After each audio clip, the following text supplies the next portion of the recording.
Hello everyone, thank you for joining Storytime with Prince Chief. Today I'll be reading from my Disney collection titled Look Out for Mater, published by Little Golden Book. This little golden book belongs to Prince Chief. Look out for Mater! Times had changed in Radiator Springs. Once it was a sleepy little town. Now cars came from all over the world to visit the new racing headquarters of Lightning McQueen. The famous race car liked all the attention he got from his fans, but what he really enjoyed was spending time with his new friends. Lightning's two closest friends are Mater and Sally. Mater is a rusty tow truck with a silly sense of humor. He and Lightning McQueen were very different, but they had quickly become best buddies. Sally is Lightning's girly friend. As Mater often said, she is caring and smart. Lightning loved driving around with Sally by his side.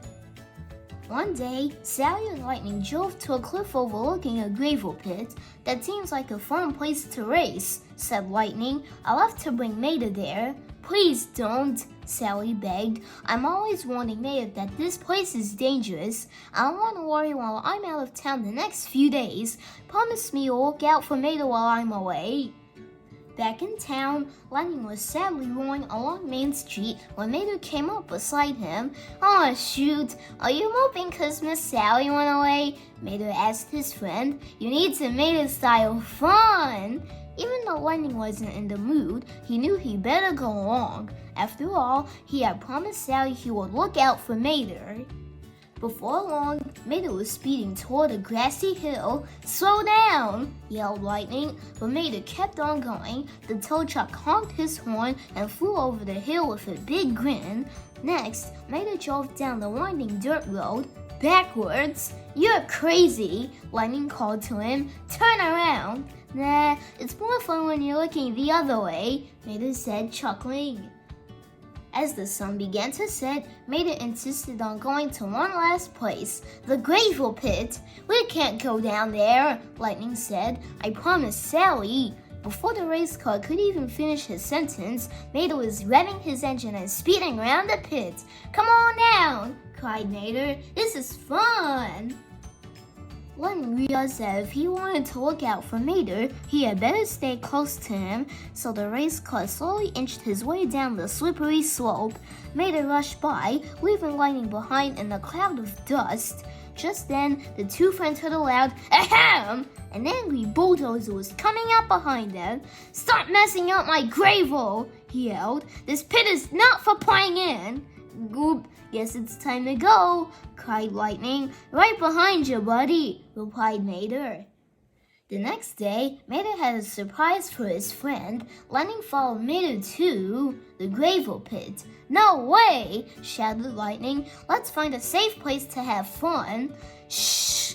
whispered Mater as he rolled past the snoring bulldozer. "Big Bo's sleeping, and anyways, this time we won't even touch the gravel." Before Lightning could stop him, Mater rolled onto some rails that had been set up to help move gravel from one end of the pit to the other. The race car watched as Mater zoomed up and down the rails with a big smile on his face. The tow truck honked and hooted as he whooshed around the turns. Lightning knew he should stop Mater. He had promised Sally, but it looked like such fun, Lightning had to try too. Lightning made his way to the top of the track. He revved his engine and took off. "Ka-chow! It is fantastic!" "I told you it was fun!" Mater yelled. "But Sally's right about this place being dangerous," said Lightning. "Let's get going before something goes wrong." But as the sun began to set, Mater insisted on one more ride. After a while, there was a loud whack. "You okay, buddy?" Lightning called into the darkness. Suddenly, a floodlight lit the gravel pit. A booming voice shouted, "What is going on here?" Big Bull had woken up to find Mater hanging by his tow cable. Luckily, Mater wasn't hurt, but he was stuck. "I can get you down," Big Bull fumed. "We'll have to break your tow cable to do it." Once Mater was free, he was as quiet as could be. What kind of tow truck was he without his cable? Lightning felt bad too. He should have done a better job looking out for Mater. The next night, Sally came back to town. "Mather, what happened to you?" she gasped. When she found out that he and Lightning McQueen had been in the gravel pit, she was very angry. "Lightning tried to warn me," said Mather. "I should have been a better friend and listened to him." He started to cry. "You could have really been hurt," Sally said. "Thankfully, we can get that tow cable fixed." Mather smiled and turned to his red friend. "Then we can go out for more Mather-style fun." Sally frowned. Lightning couldn't help laughing. "This time, I picked the place. I'll show you how to have Lightning McQueen-style fun without getting hurt." I hope you enjoyed this story. Look out for Mather. Join me tomorrow for more story time with Prince Chief. Have a wonderful day. Goodbye.